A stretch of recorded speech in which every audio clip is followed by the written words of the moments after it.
I'm back. I'm actually on. Excuse me. I'm actually going to fish this time, but give me a second, please.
Okay.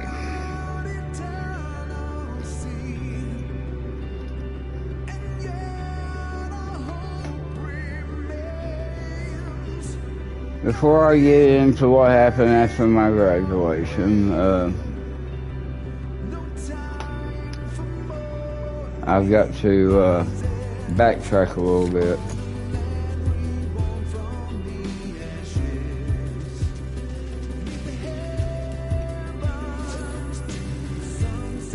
Okay, back in when I was in 4th grade,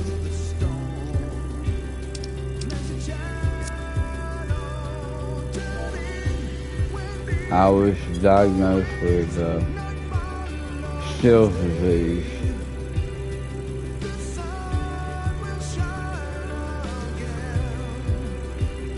Basically, I missed about 2 weeks out of school, and the reason being is that my ankles had swollen up, and I couldn't walk, so I had to crawl out of the house for like about 2 days. Oh well, for 2 weeks actually, before Mom finally talked to my dad, and he finally figured out, well, maybe we need to take that boy to the hospital. So, anyway,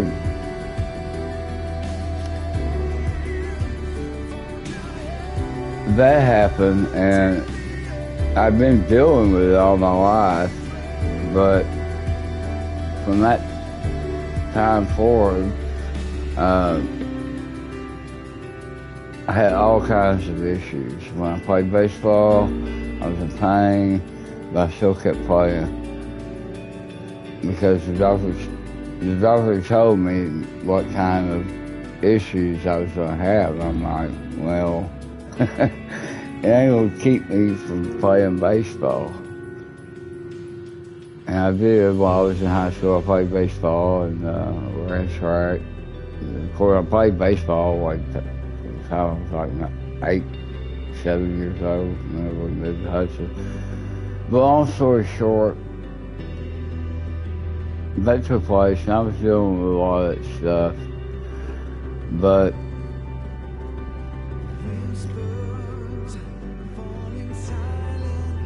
during all this time,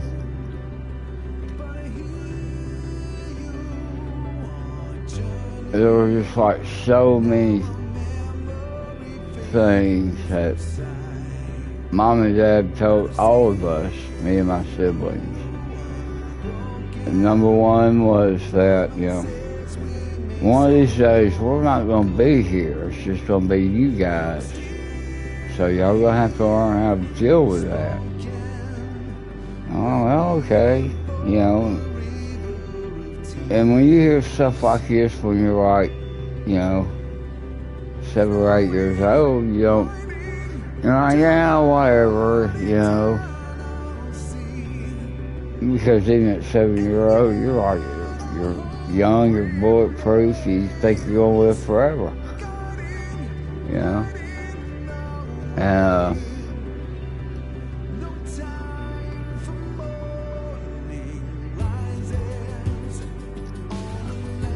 another thing I remember, especially Mom telling me, is like,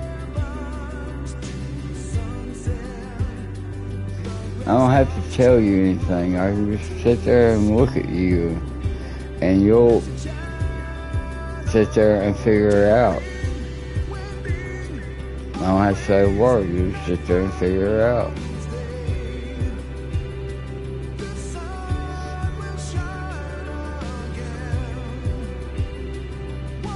And she's right. The perfect example is a neighbor that I mean, we talk and everything, me being neighborly, but I don't pry into their business. But she got this guy living over there that broke her driver's side window. They got into an argument. And he's one of them guys that,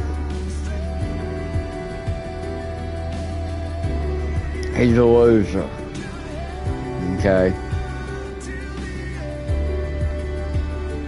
He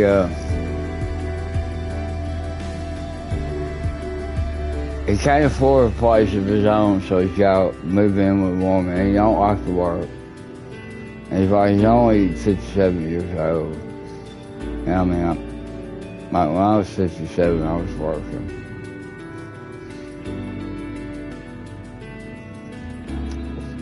But I didn't know anything about what happened. But after all of it happened, you know, and me being ignorant, I sat there, I thought about all of it. I'm like, yeah, I bet he broke her window. And that's the reason why, because after that happened, he wasn't around for a while. I guess she kicked him out. But I'm like, yeah, put two and two together. I found out later that was true. Anyway, I regress.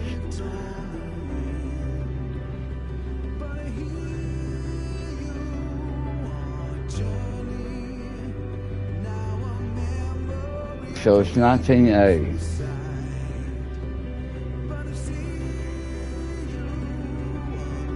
I've graduated. Reagan took over with his trickle-down economics policy. Still suffering.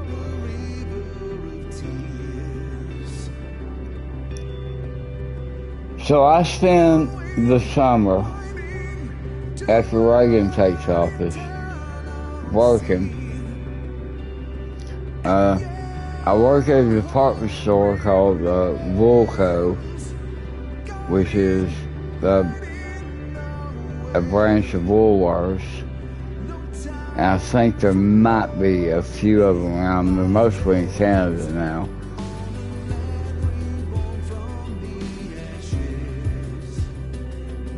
And I work at another place, and afterwards,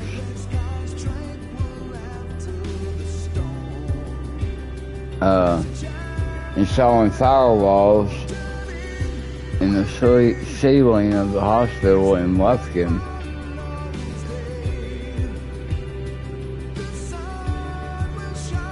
Now, at this time, after I graduate, right after, the minimum wage was $2.50.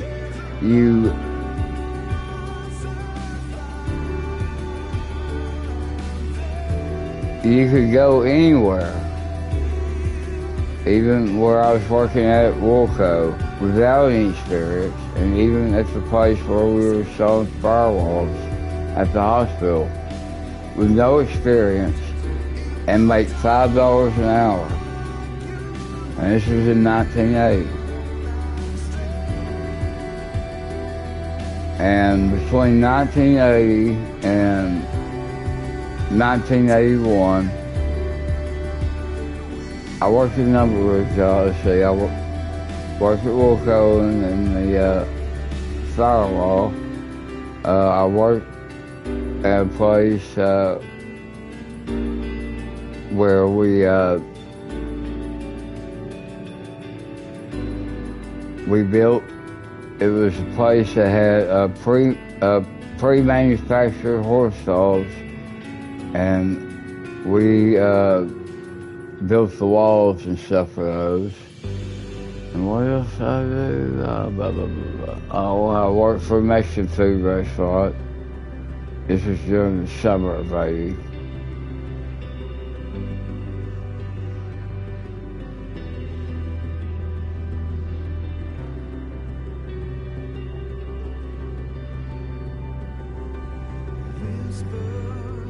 I worked for a seismograph crew. This was like in '81, between '80 and '81, because by that time one of my cousins moved down here and was here for a while, and by around March or so, and I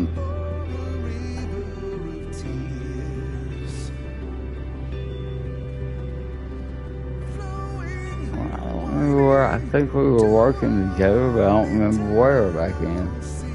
Anyway, by that time, I was kind of like tired of tooling around. I mean, I was still making decent money at $5 an hour,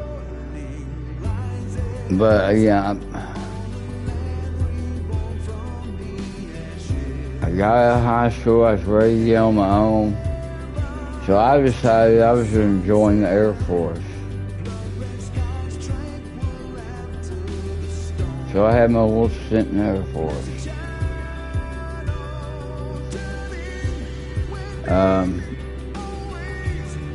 I actually liked it mainly because we got away from the house. You know, I got away from Dad because, I mean, we clashed. Mom always used to tell me that sometimes she could see sparks fly between us when we just looked at each other. And I mean, yeah, that was true because there were,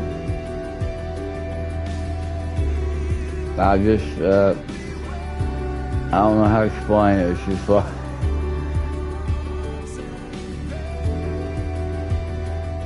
I guess I was just being young.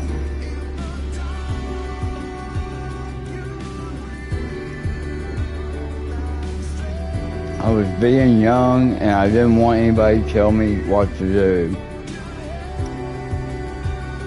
And I joined the military, ironically, to where I have to have somebody tell me what to do.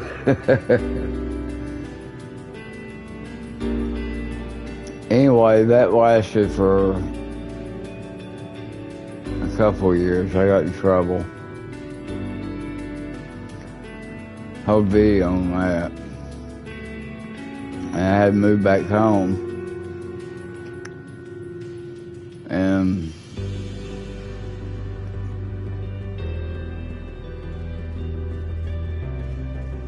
because of my trouble in the military, when I moved back home, Dad told me I couldn't stay at the house. He'd let me come over and eat, but he wouldn't let me stay there. I'm like, well, okay. I got a friend right down the road, Fat Boy, who let me stay with him. He had him a trailer by then. And so I did that for about a month or so, after I found me a job. And mind you, this time I didn't have a car because I was young and dumb, and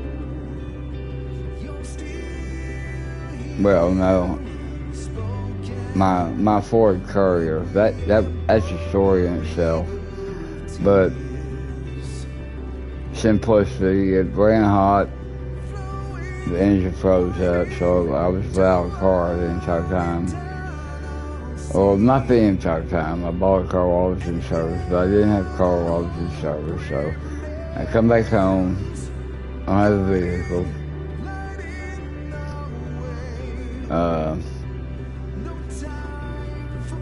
Staying with a friend, and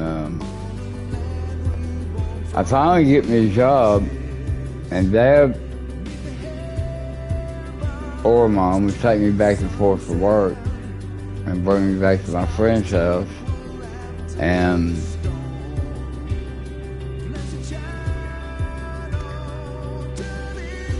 I think that lasted for about 3 months. And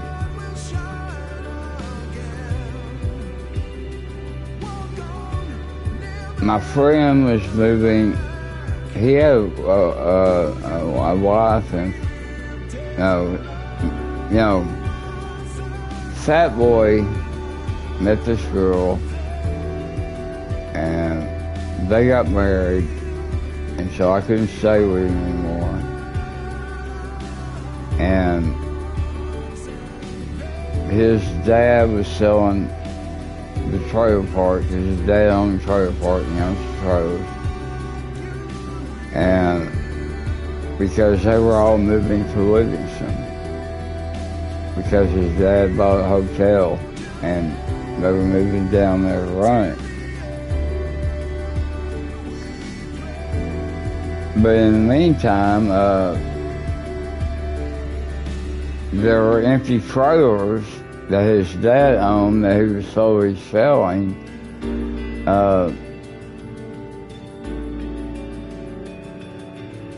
That at this I still couldn't stay at Dad's.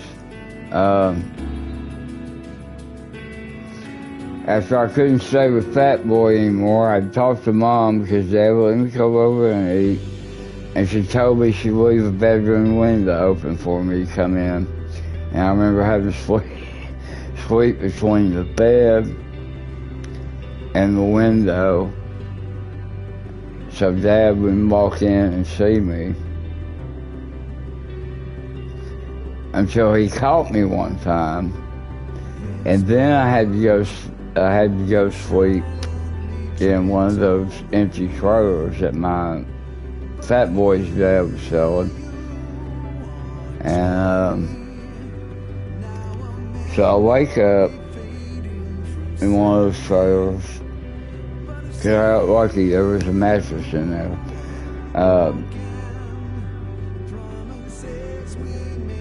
And pack all my things in my duffel bag. I still have my duffel bag from when I was in the Air Force.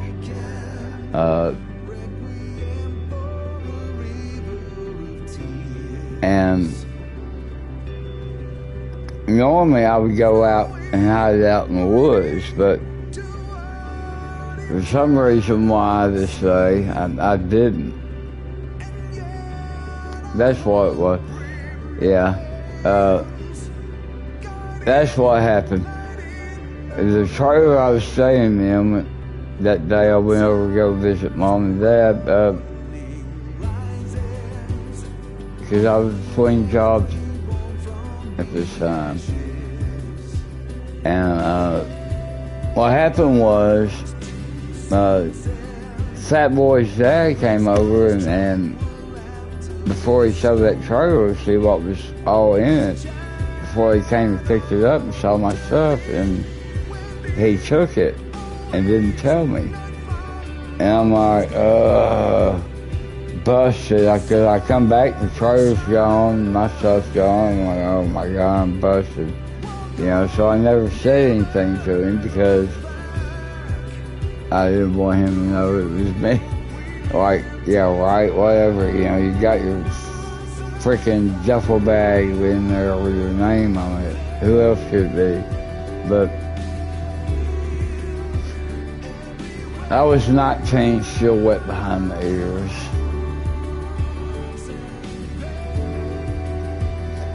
Okay, so with all that done, finally,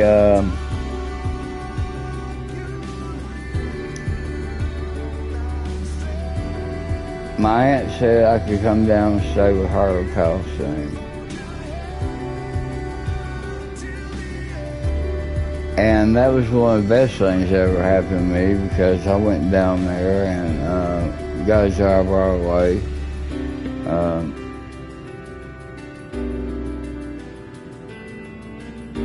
Until my aunt and uncle got into an argument. Well, yeah, they started fighting, and my aunt was letting me borrow a car until I could buy one that she had, to drive back and forth to work. And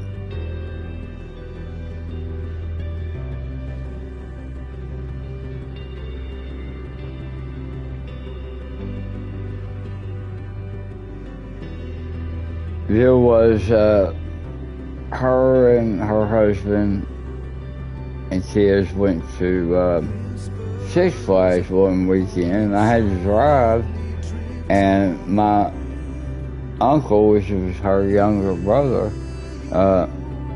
called me up and wanted to hang out with me. And I'm like, okay. But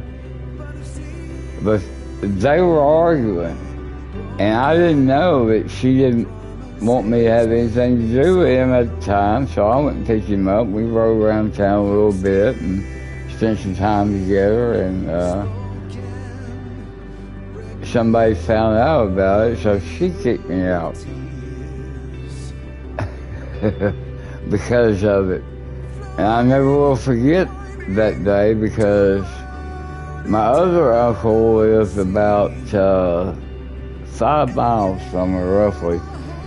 And I had to work at night, so I had to walk to his house and ask him if he could take me to work. It was, I had worked a graveyard shift.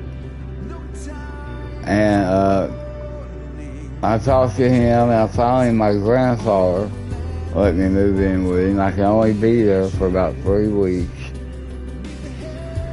And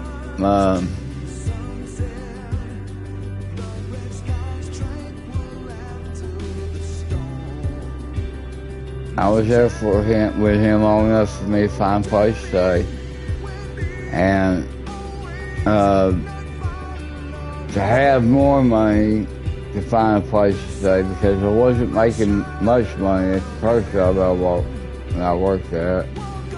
I had to get another job, so I was working 2 jobs at one time and walking between both of them. I'd work at one job from 6 o'clock until 10 o'clock at night. And then I had my other job I had to walk to, which was like roughly about 5 miles away.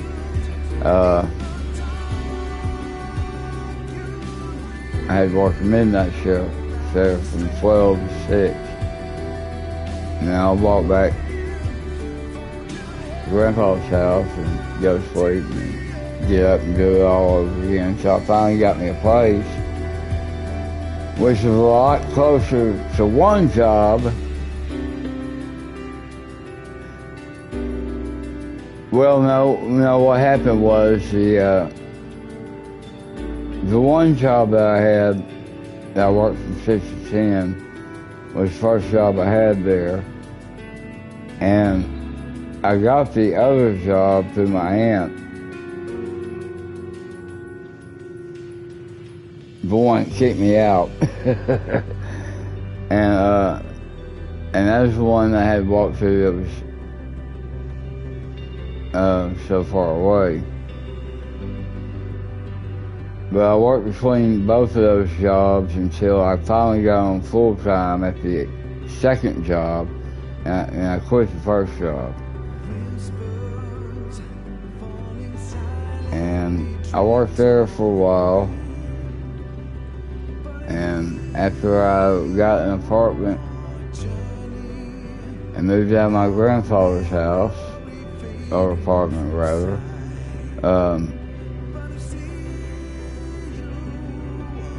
I met my ex-wife roughly about 1984.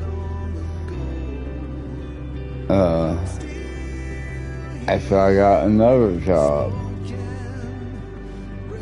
It was at another convenience store at that time, and I was hired as assistant manager because of the experience I had from my other job. But that guy ended up hiring a girl that he was having an affair with on his wife, and gave her the assistant manager's job. So I got demoted to just plain peon. I got a little bit perturbed with that.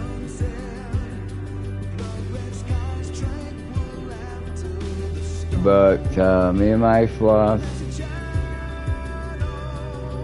moved out of the apartment and got us a house. After I got that second job, I worked there for a while until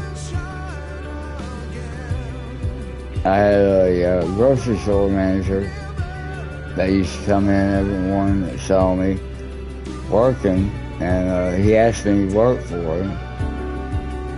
And so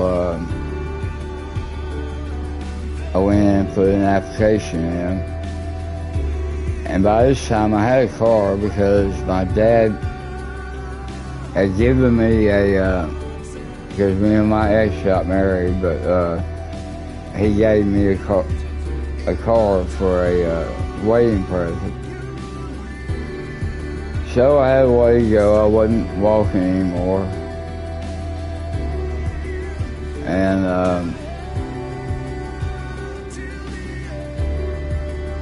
went to work for Winn-Dixie.